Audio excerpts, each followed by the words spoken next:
Kyocera Incorrect Account ID. Here's what's going on. In the Kyocera, in this case, Task Alpha 3252, when we go into device settings and the administrator button, and then the job accounting code, we are enabling the ticker for job accounting, along with the option to prompt for an account ID.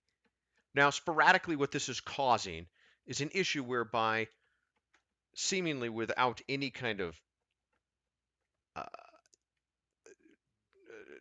logical reason, in our jobs, our users are getting prompted for the account ID in the pop-up as they normally would when they go to print. They put in a valid account code, and what happens is it goes into the job status or the print job status, and it says pending. If you go over to the device, what it shows is incorrect account ID. To resolve this, what we need to do on the device itself, the Kyocera, you're going to right click and go to printer properties. We made a couple changes that resolved this in our case. So we went up to the last tab on after you open the properties by right clicking, you go to the device settings. In device settings, you have an auto configure button. In here, we unchecked silent auto configuration, which states regularly check for changes to your printer's hardware features. Well, we usually know when they're going to change, so we don't like that. That additionally takes additional time. We found that that takes time to query, and we're pushing this out via print management and group policy, so this particular check mark or tick mark is unneeded. Once that is unchecked, hit the auto config now.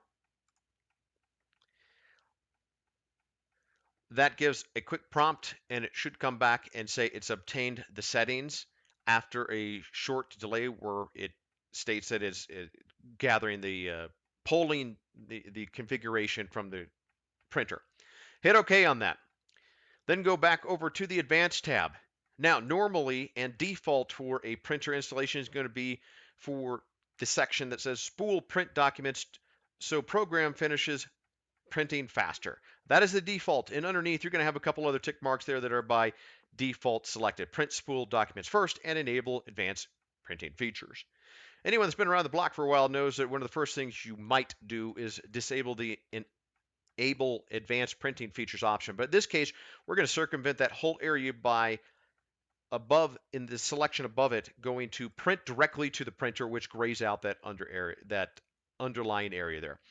Hit OK on that. And when you close out, for good measure, what we did is we went to the services and we restarted the print spooler as well.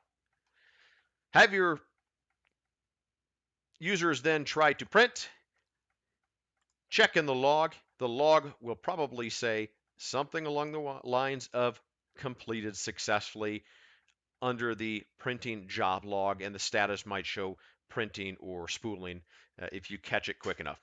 That is what resolved it for us. Hope that helps someone else out there.